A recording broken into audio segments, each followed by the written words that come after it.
And இங்கே எத்தனை பேருக்கு வந்து வீட்டில் இருந்து பிஸ்னஸ் ஸ்டார்ட் பண்ணணும்னு ஒரு எண்ணம் இருக்கு?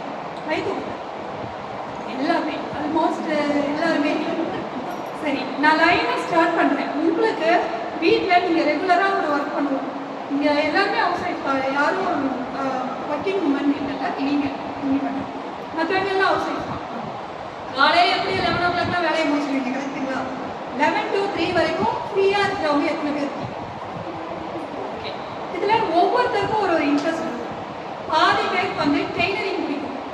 ஏன்னா நமக்கு வந்து எப்படி கண்ணுக்கு நிறைஞ்ச புருஷன் கூட கிடச்சிருவான். கரெக்டாக அந்த ப்ளவுஸை வந்து சூப்பராக வைக்கிற டெய்லர் கிடைக்க மாட்டாங்க. அதனால் முதல் நம்ம பெண்களுக்கு போவாங்க, எங்கே போவாங்க? ஒன்று டெய்லரிங் எடுத்துக்கிட்டு பெரிய ஆளாக ஆகிடும். நம்ம மதிக்கவே கூடாது, இவனை எதிர்பார்க்கவே கூடாது அப்படிங்கிற ஒரு எண்ணத்தில் இருக்கும். சார் நான் என்ன சொல்கிறேன்னா, இந்த கோவத்தெல்லாம் விட்டுருங்க. ஹஸ்பண்ட் மேலே கோவம்லாம் படாதீங்க. ஏன்னா அவங்க இல்லைன்னா நம்ம வர முடியாது.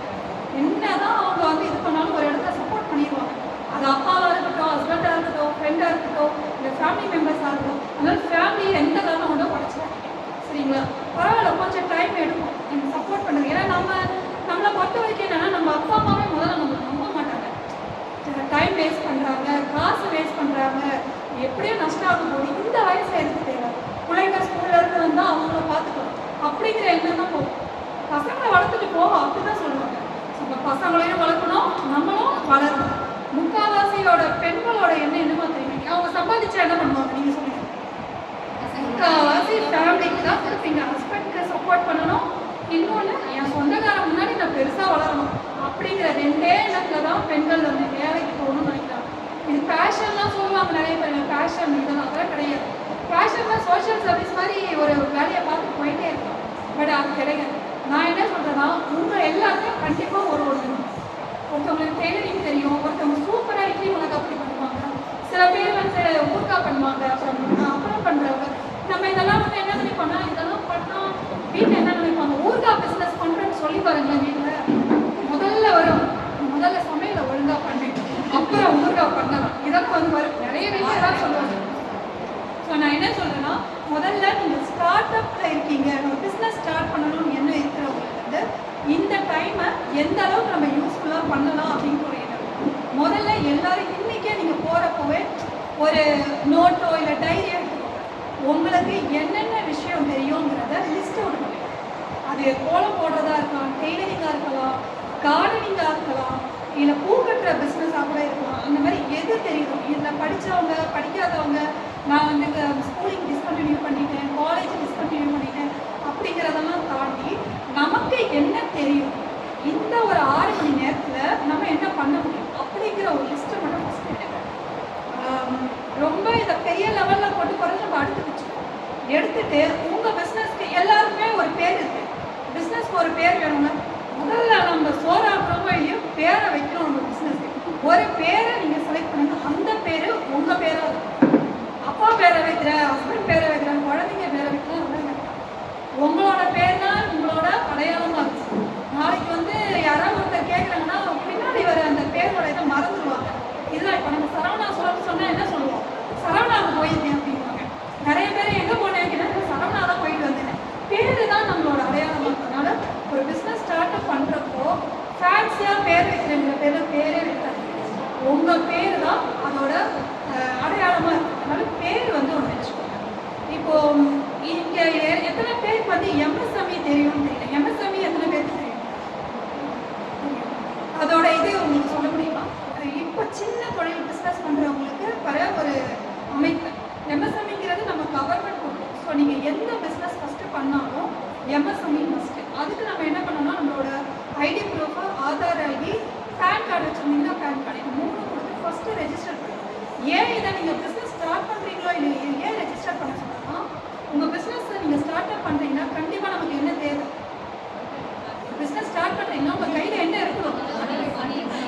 மணி இருக்கணும். வீட்டில் கொடுப்பாங்களா? கொடுப்பாங்க, கண்டிப்பாக கொடுப்பாங்க. நம்ம எக்ஸ்பெக்ட் பண்ணுற லெவல் கொடுக்க மாட்டேங்குது. வீட்டில் இருந்தால் கண்டிப்பாக கொடுக்க தான் செய்வாங்க. என்ன சொல்கிறது, இவன் என்ன பண்ணிட போகிறோம், மிஞ்சி போனதானே பண்ண போகிறோம், கொடுத்துடலாம் அப்படிங்கிற மாதிரி கொடுக்க ஆரம்பிச்சிடும்.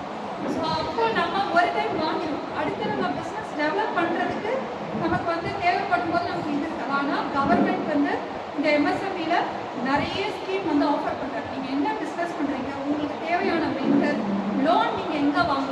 நீங்கள் எந்த மாதிரியான பிஸ்னஸ் பண்ண போறீங்க, அதுக்கு டெவலப்மெண்ட் என்ன பண்ணணும், இது எல்லாமே எம்எஸ்எம்இல இருக்குது. நீங்கள் கிண்டி இண்டஸ்ட்ரியல் எஸ்டேட் போனீங்கன்னா இதுக்கான கைடன்ஸ் உங்களுக்கு கிடைச்சிடும். ஏன்னா நான்லாம் போயிருக்கேன், எனக்கு லோன் அப்போ கிடைக்கல. ஏன்னா எனக்கு இது எதுவுமே கிடையாது. நான் அதுக்கப்புறம் தான் நான் எம்எஸ்எம்இ பார்த்தீங்கன்னா நான் ஒரு பிஸ்னஸ் ஸ்டார்ட் பண்ணுறப்ப தான் நான் வாங்கினேன். அதுக்கு முன்னாடி டெய்லராக இருந்தப்போ நான் அதை வாங்கவே இல்லை. ஏன்னா எனக்கு அதோட இம்பார்ட்டன்ஸே தெரியல. நீங்கள் ஒரு பேங்க் லோன் போறீங்கன்னா நீங்கள் என்ன சொத்து வச்சுருக்கீங்க, உங்கள் ஷூரிட்டி இருக்கா, நீங்கள் யார் எதெல்லாம் பார்க்க மாட்டீங்க. ஃபஸ்ட்டு கொஸ்டின் என்ன கேட்பாங்கன்னா எம்எஸ்எம்இல ரெஜிஸ்டர் பண்ணியிருக்கீங்களா. இது வந்து உத்தியோக ஆதார் மாதிரி. நமக்கு எப்படி ஒரு ஆதார் ஐடி ப்ரூஃபோ, உங்களோட பிஸ்னஸ்க்கு எம்எஸ்எம்இங்கிறது ஒரு ஆதார் ஐடி. இதை வச்சுக்கிட்டீங்கனாலே நீங்கள் ஒரு எப்படி சொல்கிறது, ஒரு நீட்டான கரெக்டான ஒரு பிஸ்னஸ் பண்ணுறீங்க. ஏன்னா அவங்க ரெஜிஸ்டர் பண்ணியிருக்காங்க, அப்படிதான். ஸோ இதை நீங்கள் ஸ்டார்ட் பண்ணி அதே மாதிரி சோஷியல் மீடியா மார்க்கெட்டிங் ஆரம்பிக்கிறப்போ முதல்ல நம்ம தெருவில் இருக்கோம் பார்த்தீங்களா, அவங்கள தான் ஃபஸ்ட்டு மார்க்கெட்டிங். ஏன்னா நம்ம பக்கத்து வீடு அக்கா தான் நம்ம செம்மையான அட்வர்டைஸ்மெண்ட். நீங்கள் ஒன்று அவங்களுக்கு ரெடி பண்ணி சூப்பராக பண்ணி கொடுத்தீங்கன்னா அவங்க ஒரு 4 பேர் கிட்ட 4:40 குறையும் பேசுவோம், இதுவும் பேசுவோம், சரியா? அதனால் 4:40 ஆகும். ஸோ இதுதான் நம்மளோட ஈஸியான அட்வர்டைஸ்மெண்ட். ஏன்னா நிறைய பேருக்கு என்ன பயன்னா சோஷியல் மீடியா போனீங்கன்னா என்ன ஆவீங்க, கெட்டு போயிடுவீங்க, திமிர் வந்துடும், பிரச்சனையாகும், குடும்பம் பிரிஞ்சிடும், இப்படி தான் யோசிப்பாங்க. சோஷியல் மீடியாவில் நான் கிட்டத்தட்ட ஒரு 7-8 வருஷமாக இருக்கேன். ஆனால் உங்களுக்கு அங்கே நீங்கள் உங்கள் வேலையை மட்டும் நம்ம அங்கே பார்த்துட்டோன்னா எந்த பிரச்சனையும் வராது. இப்போது எங்கள் அப்பா பாலிமரில் ஃபேஸ்புக்கால் இது ஒரு பிரச்சனை வந்து என்னை திருப்பி பார்ப்பாரு. நான் இல்லைப்பா அது அப்படின்னு சொல்லுவேன். நான் இன்னமும் அதுக்கு பயம் இருக்குது. ஏன்னா சோஷியல் மீடியாவில் தான் இவ்வளோ வளர்ந்துருக்கோம். சோஷியல் மீடியா மார்க்கெட்டிங் வந்து ரொம்ப ரொம்ப முக்கியம். நம்மளால போய் ஒரு தினத்தந்திலையோ தினகரன்லையோ அட்வர்டைஸ்மெண்ட் கொடுக்க முடியாது. கொடுக்க வாய்ப்பு இருந்தாலும் அந்த அட்வர்டைஸ்மெண்ட் போய் கடைக்கோடி மக்களுக்கு போய் சேருமான்னு கேட்டால் சேராது. ஆனால் இப்போ இருக்கிற சூழலில் ஃபேஸ்புக் அண்ட் இன்ஸ்டாகிராம் நம்மளோட பெரிய பிளாட்ஃபார்ம். நீங்கள் உங்கள் பிஸ்னஸ் பண்ணுறத கரெக்டாக அதில் நீங்கள் வந்து அப்லோட் பண்ணி உங்களுக்குன்னு ஒரு பேஜ், நீங்கள் வந்து ஒரு பர்ச்சேஸ் பண்ண போவீங்க, இல்லை வீட்டில் ஒரு வேலை பார்ப்பீங்க, எல்லாமே சின்ன சின்ன கண்டென்ட்டாக போடுங்க. இது ஏன் சொல்கிறேன்னா உங்களுக்கான ஒரு பயத்தை போகும். நிறைய பேருக்கு இப்போ ஹஸ்பண்ட் இல்லாமல் வெளியிலேயே போக மாட்டாங்க. எந்த இடத்துக்கு போனாலும் ஹஸ்பண்ட் கொடுக்குறோம். இப்போ நீங்கள் எப்படி ஃபேஸ் பண்ணுவீங்க? எல்லா இடத்துக்கும் நம்ம அவங்களை டிபெண்ட் பண்ண முடியாது. குழந்தைய கூட்டிகிட்டு போகிறோம், வெளியில் நம்ம நிறைய பேரை ஃபேஸ் பண்ணுவோம். அப்போ உங்களுக்கான தைரியம் எங்கேருந்து வருதுன்னா சோஷியல் மீடியா தான் இருக்கும். சோஷியல் மீடியாவில் தைரியமாக நீங்கள் பண்ணுற பிஸ்னஸ், அந்த நீங்கள் என்ன பண்ணுறீங்கிற விஷயங்களை ஃபோட்டோவாவோ வீடியோவாவோ அப்டேட் பண்ணுங்க. அதே மாதிரி உங்களோட ஃபோன் நம்பர் எந்த காரணம் கொண்டோ உங்களோட பர்சனல் நம்பரை அதில் லோட் பண்ணவே கூடாது. உங்களுக்கு தனியாக பிஸ்னஸ்க்குன்னு ஒரு தனியாக ஒரு ஃபோன் நம்பர் வச்சுக்கோங்க. அதில் கால் ஆப்ஷன் எடுத்துங்க. அதாவது பிஸ்னஸ் வளர வரைக்கும் கால் ஆப்ஷன் எடுத்துங்க. எதுவாக இருந்தாலும் வாட்ஸ்அப் பண்ணிங்கன்னா மட்டும் ரிப்ளை வரும். இல்லை அதை வந்து ஸ்ட்ரிக்டாக ஃபாலோ பண்ணுங்க. டைமிங்ஸ் நீங்கள் உங்களோட டைமிங்ஸ் என்ன வச்சுருக்கீங்க, 11 to 3 அந்த டைமிங்ஸை மென்ஷன் இதுக்குள்ளே நீங்கள் மெசேஜ் பண்ணால் ரிப்ளை வரும், இல்லைன்னா வராது. நிறைய அனானிமஸ் இது வரும். ஏன்னா மெசேஜ் வந்து அது இஷ்டத்துக்கு இருக்குது. எங்கேயாவது ஏதாவது பொம்பளை பிள்ளை கிடைக்குமாலாம் பார்த்துட்டு மெசேஜ் பண்ணுவாங்க. நீங்கள் அப்போ போயிட்டு நம்மளை வந்து கையை பிடிச்சி எடுத்துட்டாலே அப்படின்லாம் பயத்துக்குலாம் இருக்கக்கூடாது. சிம்பிள் ஆப்ஷன் வந்து மார்க் எல்லாருக்கும் இருக்குது. என்ன பண்ணுவோம், பிளாக் பண்ணிவிட்டு அடுத்த நீங்கள் போயிட்டு நீங்கள் அதை பற்றியே யோசிச்சுட்டு ஏன் நம்மளை வந்து இப்படி பேசுவாங்க, ஏன் நம்மக்கிட்ட அந்த கொஸ்டின் கேட்க தான் செய்வாங்க. கேட்காமலாம் ஒரு பிஸ்னஸ் நம்ம ரன் பண்ணவே முடியாது. பட் நமக்குள்ள தைரியம் எங்கேருந்து வரும்? ரோட்டில் போகிறோம், நாய் துரத்துச்சுன்னா என்ன பண்ணுவோம், நம்ம ஒதுக்கி போயிடுவோம், எல்லாரும் அடிச்சு விடுவோம். நம்ம மாட்டும் நம்ம வேலையை பார்க்கணும், அடுத்த இது போயிடணும். அதை பற்றியே ஒரு மைண்டில் போட்டுட்டு குழப்பம் நமக்கு ஒரு பயம் இருக்கும். இந்த மாதிரி யாராவது நம்மக்கிட்ட பிஹேவ் பண்ணாலோ இல்லை ஏதாவது கொஸ்டின் கேட்டாலோ வீட்டில் இவருக்கு தெரிஞ்சால் என்ன ஆகும், இவங்களுக்கு தெரிஞ்சால் என்ன ஆகும், அதெல்லாம் ஒன்றும் ஆகாது. நம்ம கரெக்டாக நம்ம வேலையை பார்த்தோன்னா நம்ம பேர் எந்த இடத்துலையும் டேமேஜ் ஆகாது. நான் மீடியாவில் இருந்துகிட்டே சொல்கிறேன். ஏன்னா நான் மீடியாவுக்குள்ளே வரும்போது என் ஃபேமிலியை என்னை பயந்தாங்க. ஏன்னா இங்கே இருக்கிற சூழல் எப்படி இருக்குன்னா, மீடியாக்குள்ளே ஒரு பெண் போகிறாங்க அப்படின்னாலே கெட்ட பேர் வாங்கிட்டு வந்துடும். ஆனால் மீடியாவுக்குள்ளே நீங்கள் போனீங்கன்னா நான் வந்து உண்மையாக ஒரு காமெடி பீஸ் தான். ஆனால் மீடியாவில் என்னைய பார்த்து அலறுவாங்க. நான் என்ன சொன்னேன், நம்மளை பார்த்து ஏன்டா இவங்க அலறுறானுங்கன்னு. நான் வேலையை மட்டும் பார்த்துட்டு தான் இருப்பேன். என்னை இது வரைக்கும் ஒரு சேனல் கூட எதுவுமே சொன்னதே கிடையாது. சும்மா கூட முன்னாடி போக விட்டு கிண்டல் அடிக்கிறது, ஒரு மாதிரி புள்ளி பண்ணுறது, அந்த மாதிரி எதுவுமே பண்ணவே கிடையாது. நான் மாதிரி என் வேலையை பார்ப்பேன், முடிப்பேன், சார் முடிஞ்சிருச்சு அப்படின்னு சொல்லிட்டு ஓரமாக இப்போ உட்காந்துருவேன். எனக்கு அந்த ஏதாவது ஒர்க் இருந்தால் மட்டும் எனக்கு கால் வரும், மேம் ஷார்ட் ரெடியாக இருக்கு மேம் நீங்கள் வாங்க அப்படின்னு. அப்படி இருந்தால் மட்டும்தான் நான் போய், இல்லைன்னா நான் மட்டும் போய் என் வேலையை பார்த்துட்டேன். ஸோ உங்களோட வேலையை நீங்கள் பார்த்தீங்கன்னா யூஸ்ஃபுல்லாக பார்த்தீங்கன்னா நம்மளால் அடுத்த லெவலுக்கு போக முடியும். நிறைய பேர் நான் வந்து என் ஃப்ரெண்ட் வருஷத்துக்கு முன்னாடி ஒரு இட்லி பொடி பண்ணி இட்லியும் அந்த பொடியும் பண்ணி ஒரு ஃபோட்டோ ஒன்று அதை பார்த்துட்டு ஒருத்தவங்க கேட்டாங்க, இந்த பொடி பார்க்க நல்லா இருக்கு, இப்போ நான் என்ன பண்ணுறது அப்படின்னு சொல்லிட்டு கேட்டாங்க. எனக்கு இது வேணும் அப்படின்னு சொல்லி இப்போ கேட்போம்ல, எனக்கும் அப்படி தான். நான் ட்ரெஸ் ஸ்டிச் பண்ணி போடும்போது என் ஃப்ரெண்ட்ஸ் கேட்டாங்க, நல்லா இருக்கு எனக்கு ஸ்டிச் பண்ணி கொடு, அப்படி ஆரம்பிச்சது தான். அப்படி கேட்கும்போது அவங்க 2 பேக்கிங் தான் பண்ணி கொடுத்தாங்க. அவங்க என்ன பண்ணாங்க, அதை அவங்களோட ஃப்ரெண்ட்ஸ் கொடுத்தாங்க. இந்த பொடி நல்லா இருக்குன்னு சொல்லிட்டு இப்படி ஸ்டார்ட் அப் பண்ணி இன்னைக்கு அவங்க சத்து மாவு, ரோஸ் மில்க்கு, நிறைய அந்த ஏலக்காயில இருந்து அப்புறம் ஆலிவ் எண்ணெய், நல்லெண்ணெய், செக்கில் ஆட்டின விளக்கெண்ணெய், அது முதல் கொண்டு பிஸ்னஸ் வெறும் இது மட்டும்தான். இன்னொருத்தவங்க அவங்க பேர் நான் சொல்லுவேன், நான் அவங்களுக்கு தெரியும், சசிதரணின்னு சொல்லிட்டு மாஸ்க் இருக்கு பார்த்தீங்களா, அதை பண்டல் பண்டலாக வாங்கி கோவிட்ல இஷ்யூ பண்ணிட்டாங்க. இன்னைக்கு அவங்க ஒரு ஷாப்பே ஓப்பன் பண்ணிட்டாங்க. மாஸ்க்ல ஆரம்பிச்சது இந்த 4 இயர்ஸ்ல. ஏன்னா அவங்களும் அப்படிதான், அவங்க வந்து கிராமத்தில் இருக்காங்க, கிட்டத்தட்ட ஈரோடுல இருக்காங்க. அவங்க இந்த எப்படின்னா மாடெல்லாம் வச்சிருப்பாங்கல்ல, ஃபுல்லாகவே அந்த டெய்ரி ஃபுட்ஸ் தான், ரொம்ப பெரிய பணக்காரங்க. ஆனாலும் அவங்களுக்கு என்னன்னா தனியாக ஒன்று பண்ணணும்னு வீட்டுக்கே தெரியாமல் 2 வருஷம் இந்த பிஸ்னஸ் பண்ணி அதுக்கப்புறம் இது சக்ஸஸ் ஆனதுக்கப்புறம் தான் வீட்டுக்கே சொல்லியிருக்காங்க. ஏன்னா இது ஒன்லி இன்வெஸ்ட்மெண்ட்டே கிடையாது, நம்ம வாங்கி அப்படியே கொடுக்கணும். ஒரு வீடு கிடையாது, அது ஷாப் கிடையாது, வெறும் இது ஃபேஸ்புக் பேஜ். ஸோ நம்ம ஆரம்பிக்கணும்னு நினச்சோன்னா எந்த இடத்துல இருந்தோன்னாலும் ஆரம்பிக்கலாம். பிளேஸ் இல்லை, இது இல்லை, அது இல்லை, நம்ம இதை ஒரி பண்ணவே வேண்டாம். உங்ககிட்ட ஃபோன் இருக்குது, நீங்கள் சீரியல் பார்க்குற நேரம், பக்கத்தில் உட்காந்து யாருக்கிட்டே வேறு ஏதாவது கதை தேவையில்லாத விஷயம் பேசுகிற நேரம் என்ன பண்ணலான்றத ஒரு லிஸ்ட் எடுக்கணும். இது சார்ந்த விஷயங்கள்ல கூகுளில் நிறைய இருக்குது. உங்களுக்கு ஃபுட்டு ரிலேட்டடான ஒரு பிஸ்னஸ் பண்ணிங்கன்னா ஃபுட்டு நம்ம ரெடி பண்ணுறோம். அது வந்து அது என்ன, இந்த மாவு இருக்கட்டும், இல்லைன்னா சத்து மாவாக இருக்கட்டும், இல்லைன்னா நீங்கள் பண்ணுற ஊறுகாய், அப்பளம், இந்த மாதிரி எது வேணாலும் இருக்கும். அதுக்கு எப்படி லைசன்ஸ் வாங்குறது, என்னென்னலாம் இதுக்கு நம்ம தேவைப்படுது, இந்த மாதிரி விஷயங்களை கேதர் பண்ணுது. அதே மாதிரி படிக்கிறது, நான் சொல்கிற ஒரே ஒரு விஷயம் தான், நமக்கு இது வராது, இந்த வயசில் போய் படித்தா நம்ம வீட்டில் இருக்கவங்க என்ன நினைப்பாங்க. நானும் 33 வயசில் தான் செகண்ட் டிகிரியை நான் முடித்தேன். ஸோ ஏன் இதை சொல்கிறேன்னா, இந்த கல்வி கொடுக்குற ஒரு அங்கீகாரம் பார்த்தீங்களா, உலகத்தில் யாருமே கொடுக்க முடியாது. கல்வி உங்கள் தலையெழுத்தை மாற்றும் அப்படின்னா கண்டிப்பாக மாற்றும். நானே அதை நான் வெரிஃபை பண்ணி நான் சொல்கிறேன். எங்கிட்டலாம் ஒன்றுமே கிடையாது, வெறும் எஜுகேஷனை வச்சு தான் நான் இந்த லெவலுக்கு வந்தேன். அதுதான் அவங்க சொன்னது. இந்த ஸ்டேட் ரேங்க் ஹோல்டர் இதெல்லாம் வந்து எப்படி தெரியும், நம்ம படிக்கிறதுனால தான் தெரியும். படிப்பு வந்து நம்ம கண்டிப்பாக நம்ம அறிவை வந்து சிந்திக்க வைக்கும். சிந்தனை நம்ம வாழ்க்கை தரத்தை மாற்றும். எப்படி மாற்றும் அப்படின்னா, நீங்கள் உங்களை மட்டும் நம்பி ஒரு பிஸ்னஸாக பண்ணவே மாட்டோம்.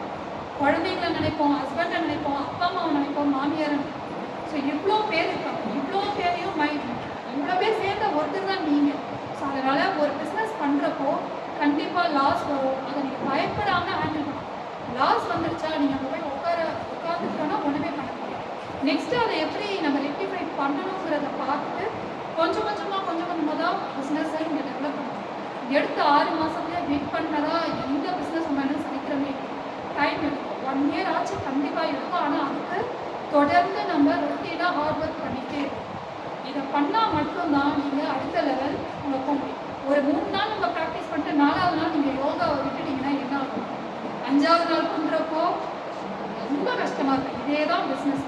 இதே தான் நான் வீட்டில் 3 நாள் வேலை செய்வோம், 4 நாள் கொஞ்சம் ஜாலியாக அப்படிலாம் சுற்றிட்டு வந்துட்டு டூரெல்லாம் அடிச்சுட்டு வந்து 6வது நாள் உட்காந்து கிச்சனை பார்த்த உடனே எப்படி இருக்கும், ஐயோன்னு இருக்கும், எவன்டா இந்த கிச்சனை கண்டுபிடிச்சது அப்படின்றோம். ஸோ அதனால் நான் பார்த்த வரைக்கும் உங்களுக்கு எல்லாருக்குமே ஃபேமிலி சப்போர்ட் இருக்குன்னு நினைக்கிறேன். ஸோ ஃபேமிலியில் உட்காந்து பேசுங்க, கன்வின்ஸ் பண்ணுங்கள். வீட்டில் இருந்து வெளியில் போகாமல் சிரிக்கிறாங்க பிரச்சனை சரியாயோங்க சரியாயும் சரிங்களா.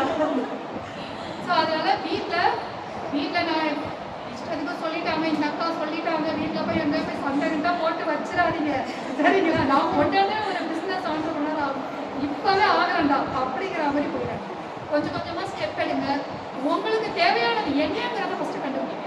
நல்லா ட்ரெஸ் பண்ணிக்க தோணுதா நல்லா ட்ரெஸ் பண்ணிக்கோங்க, நல்லா பாட தோணுதா பாடுங்க. நீங்கள் போய் சூப்பர் சிங்கரில் பாடணும்னு அவசியம் இல்லை, வீட்லேயே பாடுங்க. என்ன பண்ண பிடிக்குதோ அதை ஜாலியாக பண்ணுங்கள். நீங்கள் என்னைக்கு உங்களை சந்தோஷமாக வச்சுக்கிறீங்களோ அப்போ தான் உங்கள் சுற்றி இருக்கிறவங்களை சந்தோஷமாக வச்சுக்கணும். நம்ம சந்தோஷமாக இல்லைன்னா நமக்கு ஒரு சைக்காலஜி புத்தி ஒன்று, நானே சந்தோஷமாக இல்லை, எவனும் யாரும் சந்தோஷமாக இல்லாத உலகத்தில் எவனும் சந்தோஷமாக இருக்காது. இந்த மாதிரி நமக்கு வரும். என்னதான் நம்ம வந்து தியாகத்தாய் அப்படி இப்படி இஷ்டத்துக்கு அளந்து விட்டாலும் நமக்குள்ளே இருக்கிற கோவமா இருக்கும். அதனால தயவு செஞ்சு இந்த வன்மத்தெல்லாம் குறைச்சிட்டு சுத்தி இருக்கவங்க மேல அன்பா அப்படியே இருந்துட்டு என்ன பண்ணலாம் அப்படிங்கிற ஒரு ஐடியா இருக்கும். அதுக்கு இன்னையில இருந்து ஸ்டார்ட் பண்ணிக்கிறேன். டெய்லி அதான் நான் தான் பிஸ்னஸ் உமன், ரெட் கார்பெட்ல நடப்பேன், இங்க அவார்டு வாங்க, இந்த மாதிரி நினைச்சுக்கிட்டே இருங்க. மேனிஃபெஸ்ட் பண்ணுங்க. முதல்ல நான் சூப்பர் ஆயிடுவேன் மேனிஃபெஸ்ட் பண்ணாலே கண்டிப்பா சூப்பர் ஆயிடும். நானே எங்க அப்பா கிட்ட சும்மா சொல்லிட்டு அந்த பாத்திரம் கழுவ சொல்லுவாரு எங்க அப்பா. அதுக்கு சொல்ல ஒரு கோல்டு மெடலிஸ்ட பாத்திரம் கழுவ சொல்றீங்க, இந்த சமூகம் உங்களை என்ன சொல்ல தெரியுமான்னு. மரியாதையா நான் இங்க இருக்க நான் சொல்றேன், ஒழுங்கா போகும்போதே நீ வந்தன்னா உனக்கு அவ்வளவுதான் அப்படின்பாரு. நான் கழுவே மாட்டேன். ஏன்னா ஈவினிங் பண்றேன், நைட்டு பண்றேன், நைட்டு 11 மணிக்கு உருட்டி இருப்பேன், மொத்தமா சேர்த்து வச்சுட்டேன். நான் சொல்லி எனக்கு ஃபர்ஸ்ட் யூனிவர்சிட்டில இருந்து அனுப்புறாங்க லெட்டர், ஒரு கோல்டு மெடல். சத்தியமா சொல்றேன் மேம், நீங்க என்ன நினைச்சுங்க, நான் நம்பவே இல்லை. நம்பரை மாத்தி அனுப்பிட்டான்ட்டு அவனுக்கே கால் பண்ணி கேட்டேன், எங்க என் பேர் தானா, நல்லா பாத்தீங்களா மேம், உங்க பேர் தான், ரோல் நம்பர் பார்த்து சொல்லுங்க. ரோல் நம்பர் பேர் வச்சுட்டு ஒருவேளை சிந்துங்கிறவங்க வேற எங்கேயாவது இருந்திருப்பாங்க, இனிஷியல் பார்த்து சொல்லுங்க. எங்க அப்பா பேர் பெருமாள், அது இருக்கான்னு பாருங்க. இவ்வளோ சொல்லி மேம் நான் என்ன சொல்லி மெடலை கொடுக்க சொல்லிடுறேன், என்னை டிஸ்டர்ப் பண்ணாதீங்கன்னா.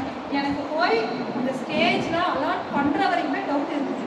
திடீர்னு சினிமாவில் வரும்போது அது நீங்க இல்லை, இந்த வருவாங்க அமெரிக்கா மாப்பிள்ளை மாதிரி எங்கேயோ வந்து வா, எங்கேயோ வந்து ஊர் ஃபுல்லாக சொல்லிட்டேன், நான் மெடல் வாங்க போறேன்ட்டு ஸ்டேட்டஸ் எல்லாம் போட்டேன், சொந்தக்காரங்க முன்னாடி வேற போட்டேன். வெறும் பிரச்சனை அதுதான். எங்க விழுந்தாலும் பரவாயில்ல, இவங்க முன்னாடி விழக்கூடாதுன்னு ஒரு பயம் இருக்கும். அந்த ஒரு பிரச்சனை தான்.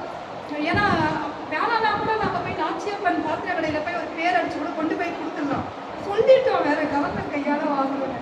அதனால போய் வாங்குற வரைக்கும் அந்த பயம் இருக்கு. ஏன்னா எப்படி அது வந்ததுன்னா, நான் சும்மா தான் சொன்னேன், நீங்க நிஜமாவே சொல்லுங்க, இதை தான் நம்ம ஆக போறோம். நம்மளோட ஃபேமிலி வந்து நமக்கு ரொம்ப ரொம்ப முக்கியம். நீங்க என்ன பிசினஸ் பண்ணாலும், எவ்வளோ பெரிய ஆளானாலும் கடைசியில எங்க போய் தூங்குறோம் அப்படிதான். ஏன்னா இந்த குழந்தைங்க நம்மளை நம்பி இருக்காங்க, குழந்தைங்களை நம்ம விட முடியாது. நம்மளோட குழந்தையோட ஃபர்ஸ்ட் ரோல் மாடல் யாரு? அம்மா அப்பா தான்.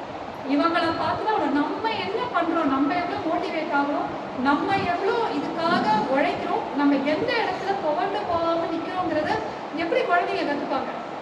நம்ம கிட்ட இருந்தா கத்துப்பாங்க. நீங்க குழந்தைங்க முன்னாடி எந்நேரமும் அழுதுகிட்டு ஹஸ்பண்ட் திட்டாரு, மாமியார் திட்டாங்க, நீங்க அழுதுகிட்டு இருந்தீங்கன்னா கண்டிப்பா குழந்தை எப்படி வளருமோ, ஹஸ்பண்ட் திட்டினா அழுவும் உலகு, மாமியார் திட்டினா அழுவும். நீங்க அதை எப்படி ஃபேஸ் பண்ணணும்னா, வடிவேல் மாதிரி தான், உள்ள அழுகிற வெளியில சிரிக்கிறோம், அப்படியே போடணும்.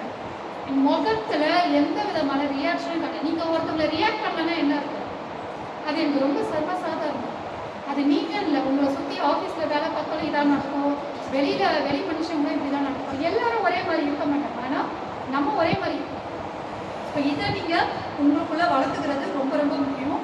இந்த ஹோப்பை மட்டும் விட்டுறாதீங்க. நம்ம ஏதாவது ஒரு இடத்துல கண்டிப்பா ஜெயிக்கணும். இன்னைக்கு நம்ம இங்கே நின்றுட்டு இருக்கோம். நான் அதுக்கு தான் ராதிகா அந்த சிவகாமியை இன்ஸ்பிரேஷனாக சொன்னேன். ஏன்னா நான் பார்க்குறப்ப அவங்க இந்த பிஸ்னஸ் ஸ்டார்ட் பண்ணுறப்போ அவ்வளோ ஒரு பயம் இருக்கும். ஒரு இன்ஸ்டாகிராம் பேஜ் ஓப்பன் பண்ணுறதுக்கு அத்தனை இது கேட்டிருந்தாங்க. இன்ஸ்டாகிராம் பேஜ்னா நீ எதுக்கே நான் பயப்படுறேன் அப்படின்னு. ஆனால் இன்னைக்கு அவங்க இன்ஸ்டாகிராம் பேஜ் நான் ஃபாலோ பண்ணேன். நான் வந்து ஃபர்ஸ்ட்டில் போட்டிருக்கேன். வந்த உடனே எனக்கு ஃபர்ஸ்ட் இவங்களோட இதுதான் காட்டும். இவங்க இது மட்டும் இல்லை, அவங்க ஃபேமிலி ஃபங்க்ஷன் எல்லாமே அதில் வரும். நான் பார்த்துருக்கேன். நான் ஒரு குழந்தை வாங்கும் போது எனக்கு ரொம்ப ஹாப்பியாக இருக்கும். ஏதோ நம்மளே ஜெயிச்சிட்டா மாதிரி இருக்கு.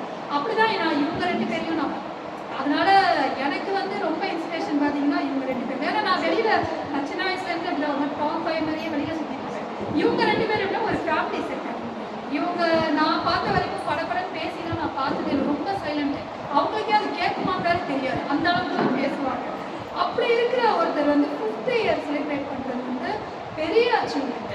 அதுக்கு நிஜமா இது வந்து நான் அவங்க மட்டும் சொன்னேன். இன்னும் கேட்டால் அவங்களோட ஹஸ்பண்ட்ஸ் வந்து அவ்வளோ சப்போர்ட்ஸ்.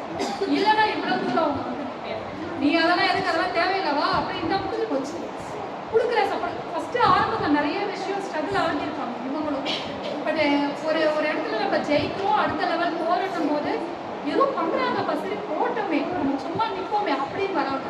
ஃபேமிலியும் அவங்களுக்கு நல்ல சப்போர்ட் பண்ணுறாங்க, உங்களுக்கும் அதே சப்போர்ட் கிடைக்கும். பட் அதுக்கு நம்ம என்ன பண்ணணும்? முயற்சி பண்ணணும். நீங்கள் பண்ணால் மட்டும்தான். நீங்கள் யோசிக்கணும், நீங்கள் ட்ரீம் பண்ணணும். நான் இதுதான், நான் வந்து என்ன சொல்றது, நம்ம வந்து ஹவுஸ் ஒய்ஃபாக இருந்ததுக்காக நம்ம குழந்தைய ஹவுஸ் ஒய்ஃபாக இருக்கணும்னு அவசியம் இல்லைல்ல. அப்போ நம்மளோட நிலையை மாற்றணும்னா நம்ம தான் மாற்றணும். எந்த ஹீரோயின் வந்து உங்களை வந்து காப்பாற்றலாம் மாட்டாங்க, பேசணும். நீங்கள் தான் உங்களை உங்களுக்கு பசி எடுத்தால் என்ன பண்ணுவீங்க? நீங்கள் தானே சாப்பிடுவீங்க. அப்போ நமக்கு தேவைன்றது என்ன பண்ணணும்? நம்ம தான் பண்ணணும். அதுக்கு ஃபேமிலியாக நம்ம ரன் பண்ணிக்கிட்டு இதையும் பேலன்ஸ் பண்ணணும். இதையும் பேலன்ஸ் நீங்கள் 2 இடத்துல நிற்பீங்க. இங்கே ஒரு கால், அங்கே ஒரு கால். ஸோ 2த்தையும் பேலன்ஸ் பண்ணி சூப்பராக அடுத்த லெவல் போகிறதுக்கு உங்கள் எல்லாருக்கும் வாழ்த்துக்கள் அண்ட் ஆல் த பெஸ்ட் சொல்லி நான்